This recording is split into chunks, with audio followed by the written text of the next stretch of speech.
मेरे प्यारे बच्चों, आपका मैथ्स भाई आरएल सर यूट्यूब चैनल में स्वागत है। आज मैं आपको चेन रूल पर आधारित प्रश्न सॉल्व कराऊंगा और चेन रूल का एप्लीकेशन कैसे करेंगे ये आपको बताऊंगा। इसमें ये क्वेश्चन आपके सामने लिखा हुआ है, एक लिख रखा है, मैं इसको पढ़ता हूँ। क्या है ये?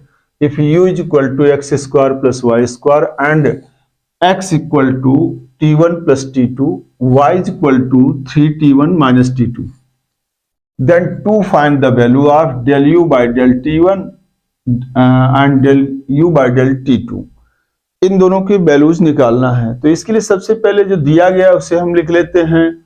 तो क्या दिया गया है बच्चों? जो आपके पास दिया गया है, क्या दिया है वो वैल्यू हम पहले लिखते हैं।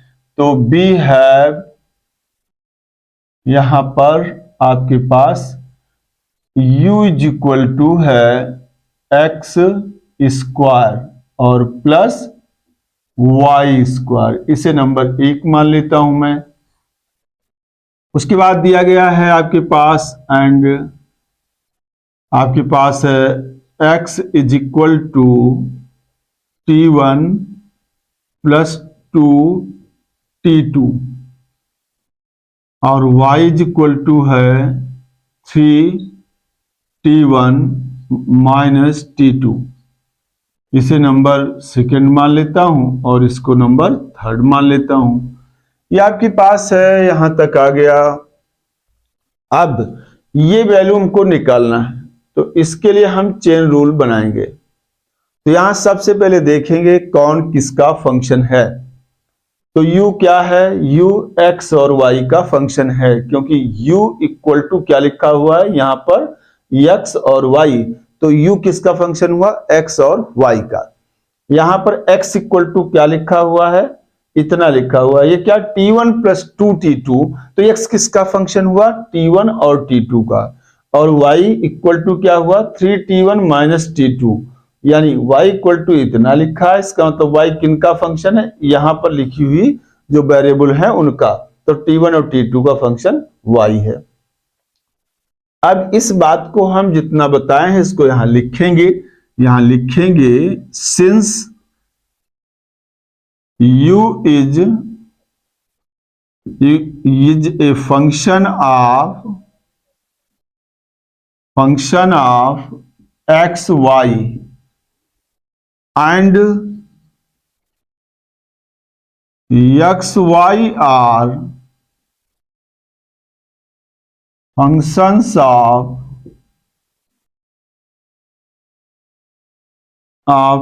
t1 t2,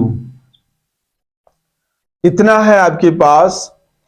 अब यहां पर मैं इन डेरिवेटिव को निकालना चाहता हूं, तो इसके लिए हमें क्या है? जैसे यहां पर हमने क्या, इसको सिंबॉलिक फॉर्म में अगर लिखना चाहो बच्चों तो इसको ऐसे लिख सकते हो, u is function of x y and x y are function of t1 t2, यही चीज है। तो यहां पर ये देखिए आप, अब इस वैल्यू को लिखना है तो कैसे लिखेंगे?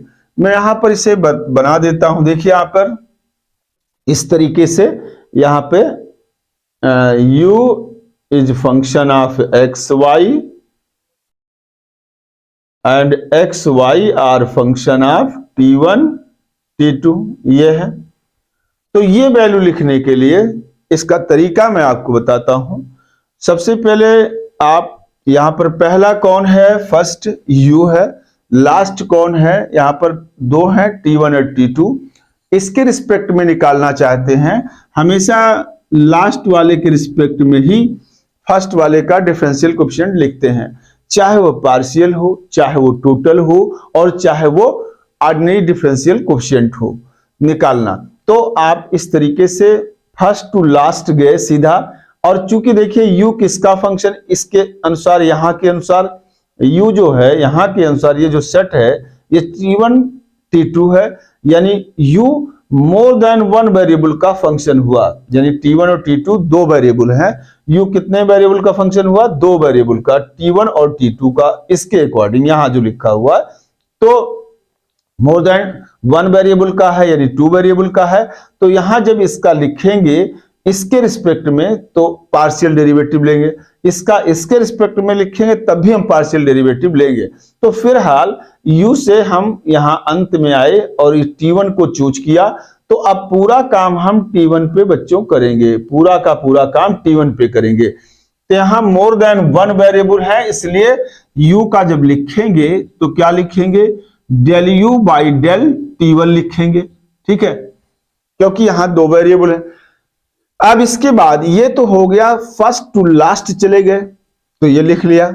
अब यहां से स्टेप वाइज जाएंगे तो ये ऐसे करेंगे, यहां क्या करेंगे, u से x जाएंगे, लेकिन यहां देखिए आप u जो है यहां पर जो कितने वेरिएबल लिखे हैं, दो वेरिएबल लिखे हैं, तो u जो है x और y का फंक्शन है। इसका मतलब हो गया कि यहां पर पार्शियल डेरिवेटिव होगा किसका, u का x के रिस्पेक्ट में, क्योंकि यहां मोर देन वन वेरिएबल है, u कितने वेरिएबल का फंक्शन है, टू वेरिएबल का, इसलिए यहां पार्शियल डेरिवेटिव u का किसके रिस्पेक्ट में कहा गए हैं आप, del u by del x लिखेंगे, क्योंकि u से x गए।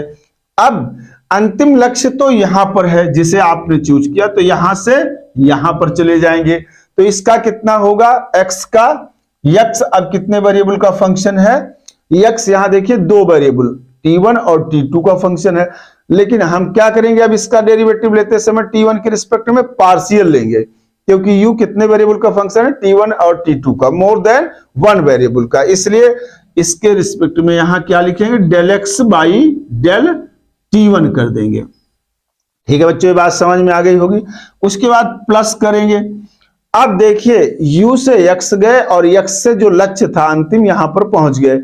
अब एक प्रक्रिया मतलब x के रिस्पेक्ट में काम खत्म हो गया, लेकिन यहां जितने वेरिएबल होंगे u से सब पर वहां जाना होगा। तो यहां देखिए मैं इसे आपको बताता हूं, यहां अब u से कहां जाएंगे हम, अब दोबारा u से y पर जाएंगे, तो u से जब y पे जाओगे तो यहां पर क्या लिखेंगे हम, यहां पे लिखेंगे del u by del y into, और y से कहां पे जाएंगे बच्चों, फिर उसी पे जो अभी इसका काम समाप्त नहीं हुआ, या जितने वेरिएबल होंगे सबका रिस्पेक्टिव यहां तक पहुंचना है। जब यहां के सब समाप्त हो जाएंगे तो फिर हम इसका इसके साथ लेंगे। तो यहां पे क्या हुआ, y से कितना, del y by del t1, क्योंकि y भी दो वेरिएबल का फंक्शन है, t1 और t2 का, इसलिए सब जगह यहां पार्शियल आ गया। यहां मोर देन वन वेरिएबल यहां भी है और यहां भी है, इसीलिए यहां सभी डेरिवेटिव क्या है, पार्शियल। तो यहां पर आपके पास अब इसको क्या हम लिख सकते हैं, इसको हम नंबर 1 मान लेंगे, नंबर 4 मान लेंगे, ये आपने 4 मान लिया, ठीक है, 4 इक्वेशन हो गया और इसके अकॉर्डिंग हमने इसको लिख दिया। अब क्या है बच्चों, अब हम इसी तरीके से यहां पे बनाते हैं, फिर अब u एक्स वाई और एक्स वाई t1 t2 ये वैल्यू। अब हम क्या लेना चाहते हैं, अब हम इसे फिक्स करेंगे, इसको हम फिक्स करेंगे। तो जब इसको आप फिक्स करेंगे तो यहां क्या करेंगे, देखिए अब आप y से यहां पहुंच जाएंगे, u से t2 पे पहुंच जाएंगे। तो यहां फार्मूला कैसे बनाएंगे, del u by del t2, ठीक है, यहां भी पार्शियल डेरिवेटिव आएगा क्योंकि u more than one variable and t1 t2 two variable का फंक्शन है, इसलिए del u by del t2 इसके रिस्पेक्ट में लेंगे तो पार्शियल डेरिवेटिव लिखेंगे। अब इसके बाद देखिए u से कहां जाएंगे बच्चों, u से हम जाएंगे कहां पर, x पर। तो यहां क्या लिखा मैंने, del u by del x हो जाएगा। इसके बाद x से कहां जाएंगे, जो फिक्स कर रखा, फिक्स किसको किया, लास्ट में t2 को, तो यहां पर del x by del t2 कर देंगे और प्लस इसके बाद आप देखिए यहां पर इसके बाद अब u से x पर गए, x से t2 पे गए, तो ये स्टेप वाइज आपने इतना काम कर लिया। अब इसके बाद क्या करेंगे बच्चों, यहां सब समाप्त हो जाएंगे तब प्रक्रिया ये बंद होगी। तो यहां कितने आए, यहां y पे गए तो del u by del y हो जाएगा, और डेल y से जिसे फिक्स किया है t2 को, तो डेल y से आपके पास डेल t2 हो जाएगा। इसको नंबर 5 मैंने मान लिया। अब आपके पास देखिए दो डेरिवेटिव आपको निकालने थे, दोनों के लिए हमने चेन रूल लगा करके देखिए इतना बना दिया। तो ये चेन रूल बन गया इसके हिसाब से। तो ये दोनों चीजें हमें मिल गई हैं। यहां पर क्या है, जितने नंबर ऑफ वेरिएबल यहां पर है, यहां कितने नंबर ऑफ वेरिएबल है, 2 है, तो यहां 2 टर्म लिखे गए हैं। यहां भी 2 हैं, तो यहां भी 2 टर्म, एक ये टर्म लिखा गया। यहां नंबर ऑफ वेरिएबल कितने हैं, 2 हैं, इसीलिए एक इक्वेशन ये है और एक इक्वेशन ये है, क्योंकि इसके रिस्पेक्ट में एक बार और एक बार इसके, यानी इसके रिस्पेक्ट में यहां। तो अब आपके पास हमने इस जो दिया गया है u is equal to x y का फंक्शन, x t1 t2 का फंक्शन, y t1 t2 का फंक्शन, उस दशा में मैंने आपके लिए चेन रूल बना दिया।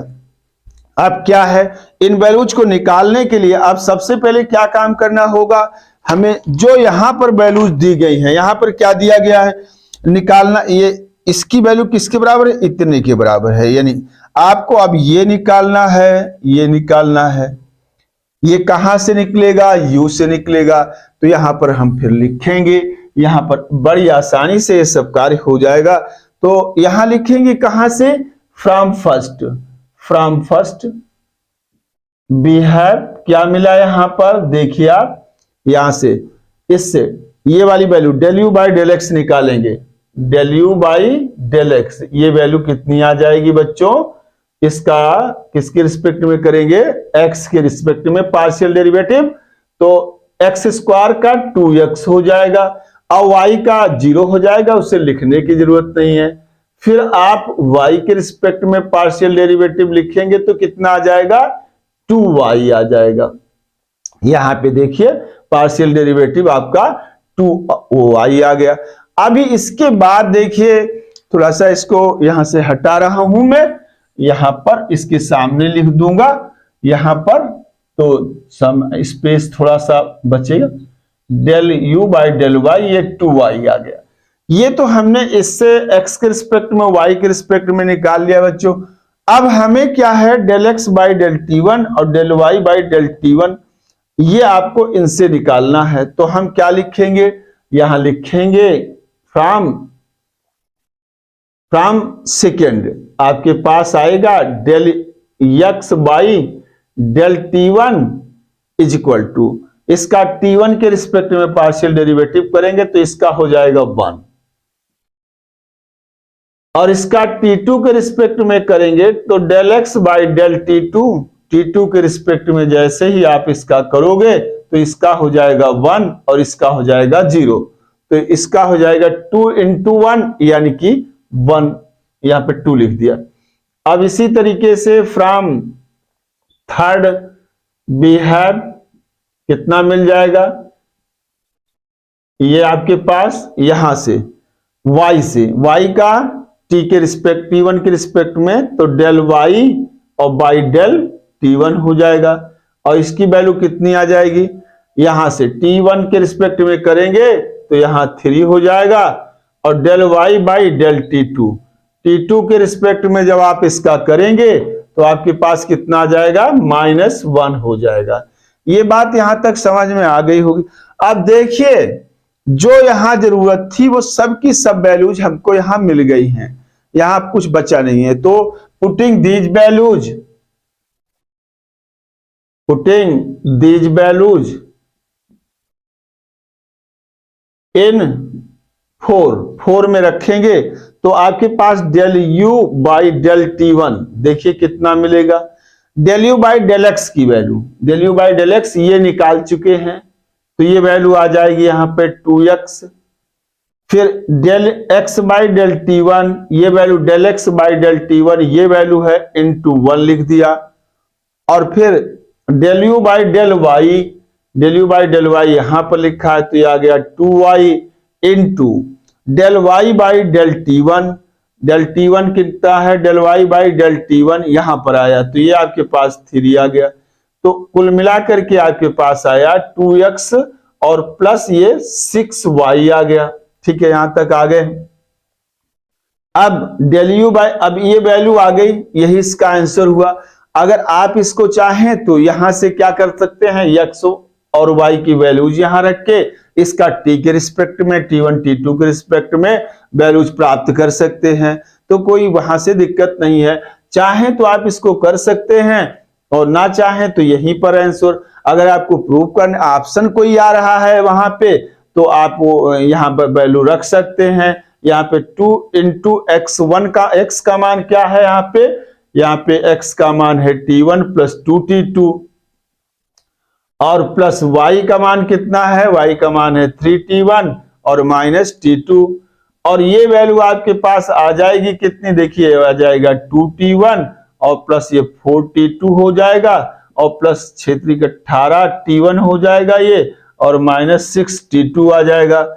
और यहां पर जब इसको सॉल्व करेंगे तो 18 और यहाँ पे 2 जोड़ दीजिए, ऐड कर देंगे हम, तो ये 20 और t1 हो जाएगा। और ये -4 है, माइनस का 6 है और प्लस का 4 है, तो माइनस का 2 और ये आ गया t2। तो यहां पर आ गया del u by del t1, इतना आ गया।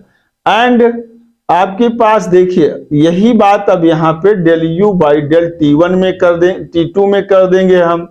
क्या रखेंगे, यहां देखिए यहां del u by del t2 की वैल्यू है del u by del x। del u by del x कितना है, 2x है, तो 2x लिख दिया मैंने। उसके बाद del x by del t2, del x by del t2 कितना है, 2 है, तो मैंने 2 लिख दिया।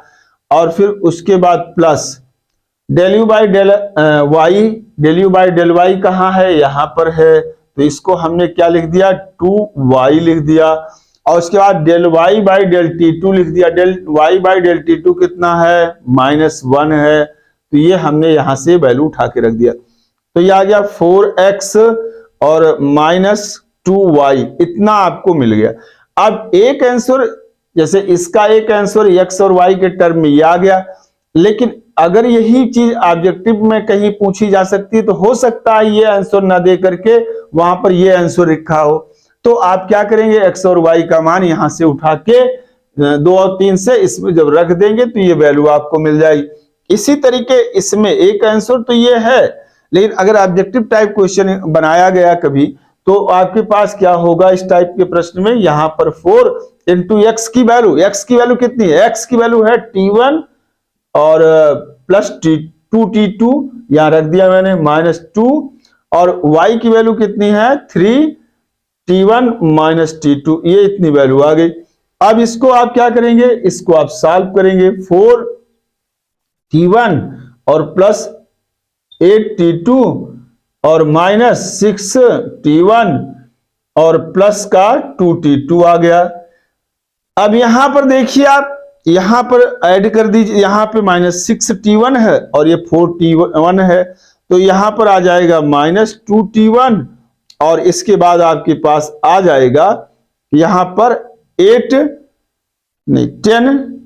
ये 8 + 2 यानी 10t2, ये आपके पास आंसर आ गया। एक आंसर ये है, एक ये, तो दोनों में से कोई भी पूछा जा सकता है आपसे।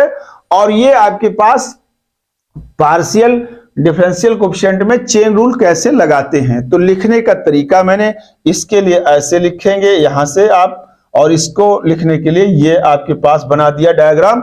तो इन चीजों से अगर आप करेंगे तो बिल्कुल सरल लगा होगा, बहुत आसानी से क्वेश्चन इसके हो जाएंगे। इसमें कुछ क्वेश्चन की जो है वैल्यू फाइंड आउट करनी है कुछ प्रश्नों में, और कुछ में क्या है प्रूव करना है। तो बच्चों ये समझ में आ गया इसका